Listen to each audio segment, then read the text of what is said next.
Welcome to The Explainer. Today, we're exploring a totally fascinating collision between two massive, very different industries. On one side, we've got the unprecedented, power-hungry boom of artificial intelligence. And on the other, a surprisingly old concept straight out of the nuclear energy sector. You see, tech giants like Google and Microsoft are facing a really massive hurdle right now. Their sprawling AI data centers require staggering amounts of electricity. We're talking mind-boggling amounts of power. So to meet this skyrocketing demand without completely derailing their climate goals, they're turning their attention towards something called Small Modular Reactors, or SMRs. And that brings us to the core question of our explainer. Are these mini-reactors really the silver bullet that'll deliver clean, reliable, and completely off-grid power to fuel our digital future? Or are they just kind of an expensive hype, bogged down by the exact same historical baggage of massive cost overruns and radioactive waste that has absolutely plagued the traditional nuclear industry for decades? Okay, let's dive right into this. Number one, what are small modular reactors? Two, a brief history of SMRs. Three, the promise of modular power. 4. Safety, waste, and economics. 5. The global SMR race today. And 6. The future of nuclear energy. Let's start with part 1. What exactly are small modular reactors? Now, the nuclear industry generally agrees on a pretty specific definition here. A small modular reactor is an emergent class of nuclear fission reactor characterized by two main things: its size and its construction method. First, they generate less than 300 megawatts of electrical power. But the true defining feature, the real game changer here, is the word modular. Instead of being built from scratch on site like traditional plants, all their core systems are designed to be prefabricated in a central factory and then simply transported as complete, ready-to-go modules. That number, 300 megawatts electric, is the absolute ceiling for what actually classifies as an SMR. To put that into perspective for you, those massive traditional light water reactors that provide the bulk of global nuclear energy today, they typically pump out well over 1,000 megawatts. So SMRs represent a very fundamental shift in scale. And this brilliantly illustrates the massive strategic shift the industry is attempting right now. By relying on standardized assembly line factory production, SMR developers are hoping to finally achieve true economies of scale. It's a direct pivot away from the bespoke, incredibly expensive on-site construction of the past.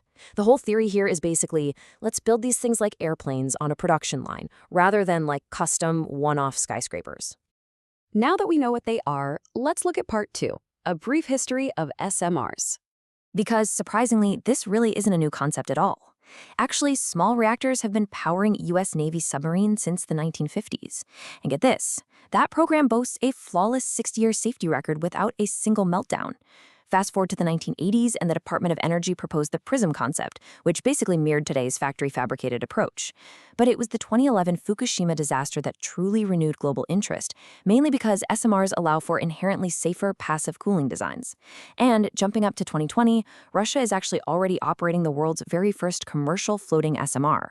To really understand why early pioneers wanted small reactors in the first place, you have to listen to this 1952 warning from Alvin Weinberg, who was the director of research at Oak Ridge. He said, "The main advantage of the power package approach is that industry would not try to hit the jackpot right off, but would edge into the business a little at a time, and at each stage would be able to match its risk with its financial capability." He wanted the industry to scale slowly, to avoid crippling financial ruin.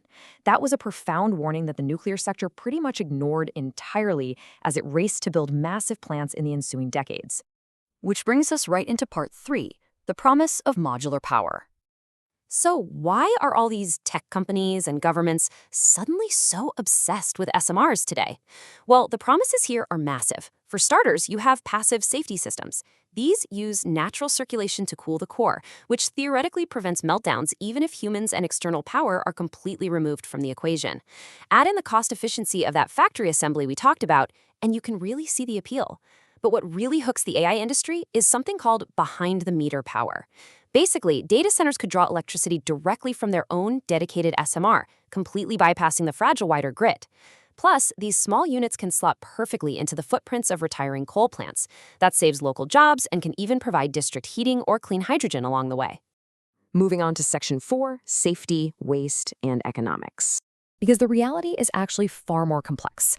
So the crucial point is that smaller doesn't necessarily mean cleaner. A really major 2022 Stanford study identified a fundamental physical problem with SMRs. Because smaller cores have a higher surface area to volume ratio, they actually experience much higher rates of neutron leakage. And those escaping neutrons, they're absorbed by the surrounding shielding, basically turning those materials into radioactive waste. The staggering result of all this is that certain SMRs could actually produce up to 35 times more radioactive waste by volume per unit of power compared to our conventional reactors.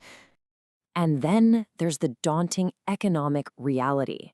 For factory production to actually be cheap, you need massive upfront capital. We're talking orders of 40 to 70 identical units all at once just to get off the ground. We literally just saw this play out in the United States with the carbon-free power project. Due to immense development delays, the target electricity price for this specific SMR project skyrocketed from $58 all the way up to $89 per megawatt hour. The cost inflation was just so high that the customers completely backed out, ultimately killing this highly anticipated project in late 2023. With those pretty significant hurdles in mind, let's look at Section 5, the global SMR race today. What's really interesting here is the current geopolitical landscape. While Western nations absolutely dominate the PR and tech headlines, they're actually lagging behind in physical deployment. Russia is fully operational right now with a floating plant. China?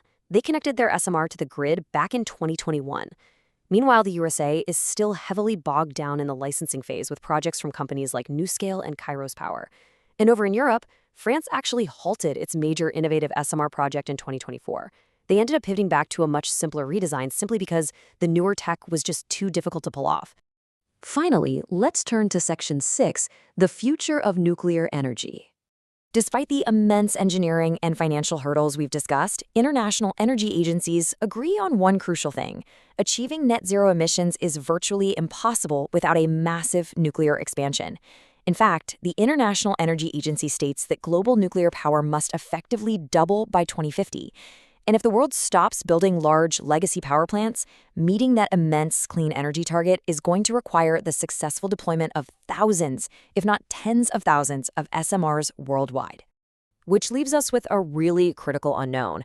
Can the nuclear industry actually solve the profound physical waste issues and the completely daunting economic hurdles of small modular reactors?